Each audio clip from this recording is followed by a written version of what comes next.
नमस्ते। हम यहाँ बात करना चाहते हैं हमारे अपने बारे में। हम सब सुबह से लेकर शाम तक दौड़ते रहते हैं क्योंकि हम कुछ पाना चाहते हैं। क्या थोड़ा गहराई से सोचने पर समझ में आता है कि हम सुखी होना चाहते हैं, अपने परिवार को समृद्ध बनाना चाहते हैं, संबंधों में मिठास चाहते हैं। सोचिए, हमारी पूरी भागदौड़ इसलिए तो है। और हाँ, हमें समाज से क्या चाहिए? हम चाहते हैं कि समाज में हमारी आवश्यकताओं की पूर्ति हो और हम हमारे परिवार के साथ सुरक्षित रहें। समाज के स्तर पर अभयता की चाहत हमें दिखती है। और प्रकृति के स्तर पर? हम चाहते हैं कि प्रकृति हमेशा सुंदर बनी रहे, प्रकृति का संतुलन बना रहे। यही हमारा लक्ष्य है। परंतु क्या यह सिर्फ मेरे अकेले का लक्ष्य है? नहीं, हर समझदार और जिम्मेदार मानव यही चाहता है। यह मानव का लक्ष्य है। लेकिन वास्तविकता में परिवार में संबंध और समृद्धि की जगह हम क्लेश और अभाव को झेल रहे हैं। समाज में न जाने अलग अलग तरह के कितने भय फैले हुए हैं, कितने अपराध हो रहे हैं, और प्रकृति की तो बात ही क्या करें।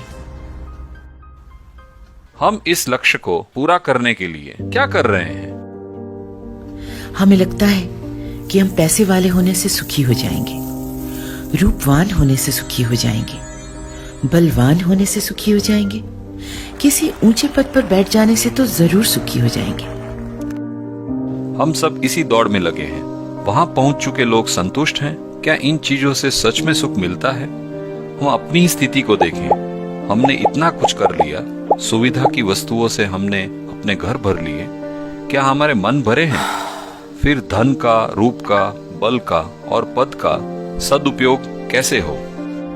आदिकाल से आज तक हम मानव ने बहुत कुछ समझा, बहुत कुछ सीखा।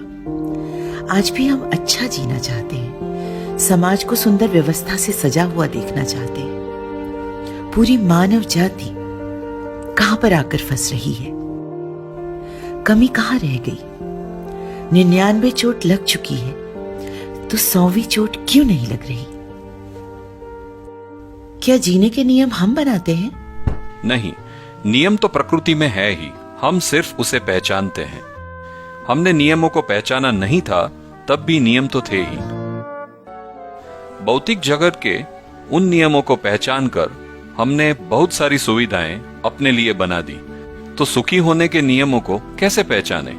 क्या हमारे मानवीय ढंग से जीने के नियम प्रकृति में बने हुए हैं? आइए उसको पहचानते हैं। हम प्रकृति को देखें, कितनी सुंदर व्यवस्था दिखती है। धरती कई सालों से सूरज के चक्कर काट रही है। पूरा सौर मंडल कितना खूबसूरत है। इतने सारे ग्रह गोल ब्रह्मांड में घूम रहे हैं और उन सब के बीच सुंदर तालमेल, सुंदर व्यवस्था बनी हुई है। अब आते हैं धरती पर। जब एक बीज जमीन में बोया जाता है तो धरती के सभी तत्व उसको अंकुरित करने में जुट जाते हैं। बीज में से पौधा निकलता है और पदार्थ संसार उसको पोषण देता है। और जब वो पौधा एक पेड़ बन जाता है, तब अपनी पत्तियों से वो जमीन को ज्यादा उर्वरक बनाता है, अपनी जड़ों से जमीन को बांध कर रखता है।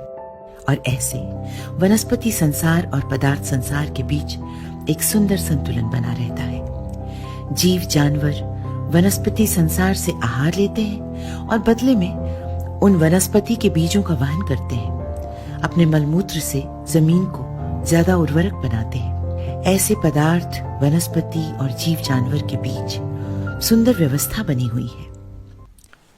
हम प्रकृति से अलग नहीं हैं। हम प्रकृति के ही अंग हैं।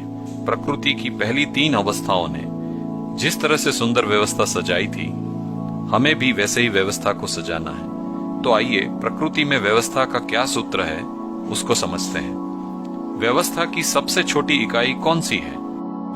प्रकृति की किसी भी वस्तु को सूक्ष्म दृष्टि से देखने पर हमें दिखता है कि हर वस्तु अणु परमाणु से बनी है। हर एक अणु कुछ परमाणुओं से मिलकर बना है। हर एक परमाणु कुछ परमाणु अंशों से बना है।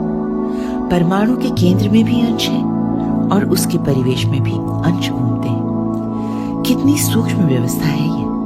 कुछ ऐसी ही व्यवस्था सौर मंडल में है। दूसरी बात, हर परमाणु अंश शून्यावकाश से गिरा हुआ है, शून्यावकाश में ही है। सभी परमाणु अंश अवकाश में, स्पेस में डूबे हैं, भीगे हैं, उसी से गिरे हैं। हर एक वस्तु स्पेस में है, यही सहअस्तित्व है। ऐसे परमाणु अंश अकेले में क्या करेंगे? वे साथ मिलकर परमाणु का गठन करते हैं, यह भी सहअस्तित्व है। अब ऐसे अकेले परमाणु क्या करेंगे? वे दूसरे परमाणुओं के साथ मिलकर अणु बनाते हैं। अणु मिलकर अणु रचनाएं बनाते हैं जो हमें वस्तु के रूप में दिखती है। जैसे हाइड्रोजन और ऑक्सीजन मिलकर पानी बनाते हैं। पूरी धरती में पानी की भी अपनी भागीदारी है, अपनी व्यवस्था है। पूरी धरती अपने आप में व्यवस्थित है तथा सौर मंडल की व्यवस्था में भागीदार है। तो सहअस्तित्व मूल सिद्धांत है। हर इकाई अपने में व्यवस्था है तथा बड़ी व्यवस्था में भागीदार है। इसी सूत्र से हम मानवीय व्यवस्था का स्वरूप समझते हैं। मानवीय व्यवस्था की एक सुंदर कल्पना करते हैं। मानव में व्यवस्था की मूल इकाई, सूक्ष्मतम गठन परिवार है। परिवार एक प्राकृतिक इकाई है। अभी मान लेते हैं कि एक परिवार में 10 लोग हैं, 10 समझदार और जिम्मेदार मानव। और क्योंकि वे समझदार और जिम्मेदार हैं, वे संबंध और समृद्धि पूर्वक जिएंगे और आने वाली पीढ़ी को मानवीय संस्कार देंगे। आसपास में रहने वाले ऐसे 10 परिवार मिलकर एक परिवार समूह का गठन करेंगे। हर परिवार में से एक श्रेष्ठ व्यक्ति प्रतिनिधि के रूप में परिवार समूह समिति का सदस्य बनेगा। यह परिवार समूह समिति 10 परिवार के साथ मिलकर जीने के बारे में सोचेगी। ऐसे 10 परिवार समूह मिलकर एक गांव के रूप में पहचाने जाएंगे, जहां हर एक परिवार समूह के प्रतिनिधि मिलकर ग्राम समिति की रचना करेंगे। ग्राम समिति गांव की व्यवस्था को बनाए रखेगी। ऐसे 10 गांव मिलकर ग्राम समूह, 10 ग्राम समूह मिलकर ग्राम क्षेत्र, और ऐसे आगे विश्व परिवार की रचना होगी।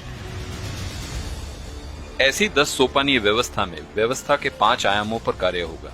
शिक्षा संस्कार व्यवस्था, न्याय सुरक्षा व्यवस्था, उत्पादनकारी व्यवस्था, विनिमय कोष व्यवस्था और स्वास्थ्य संयम व्यवस्था। इस विधि से हर एक स्तर अपने में व्यवस्था होगा तथा बड़ी व्यवस्था में भागीदार होगा। यहाँ किसी का शासन नहीं चलेगा, हर स्तर पर व्यवस्था होगी। हर परिवार इस व्यवस्था में भागीदार होगा। पूरी व्यवस्था के मूल में परिवार है, न कि कोई शासक पक्ष। इसी को हम परिवार मूलक स्वराज्य व्यवस्था कहेंगे। ध्यान रखें, 10 का आंकड़ा हमने सिर्फ समझने के लिए स्वीकार किया है। परिवार में 10 ही लोग होने चाहिए या हर समूह में 10 ही परिवार होंगे, ऐसा नहीं समझना है। किंतु इससे अनुमान यह बनता है कि व्यवस्था का यह मॉडल 1000 करोड़ लोगों तक का है। सोचिए, यदि हर मानव समझदार होगा, ऐसे समझदार मानवों से बने परिवार समझदार और समृद्ध होंगे, तो समाज में कहीं चोरी, भ्रष्टाचार या कोई भी समस्या होगी ही नहीं। ऐसा समझदार समाज प्रकृति के साथ संतुलन पूर्वक जीने के तरीके अपनाएगा और पूरी धरती एक सुंदर व्यवस्था से सज जाएगी। हर परिवार में, विद्यालयों में मानवीय शिक्षा संस्कार सुलभ होंगे, न्याय सुरक्षा सुलभ होगी, उत्पादन और विनिमय की व्यवस्थाएं सुचारू रूप से चलेंगी, स्वास्थ्य संयम सबके लिए सुलभ होगा और बस नित्य शुभ घटित होगा। यह तो कल्पना हुई। अब वास्तविक धरातल पर सोचते हैं तो ये काम असंभव लगेगा।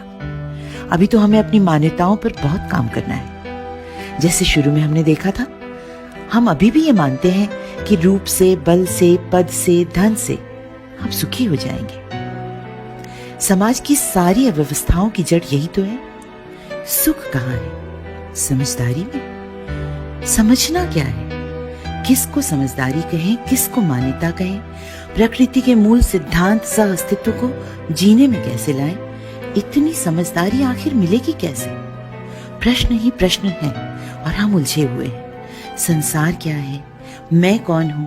इस पूरे अस्तित्व में मेरी भागीदारी क्या है? घबराइए नहीं, इन सभी प्रश्नों के उत्तर प्राप्य हैं और हम आपसे आगे भी इन पर चर्चा करते रहेंगे। तब तक के लिए अपना ध्यान रखिए। नमस्कार।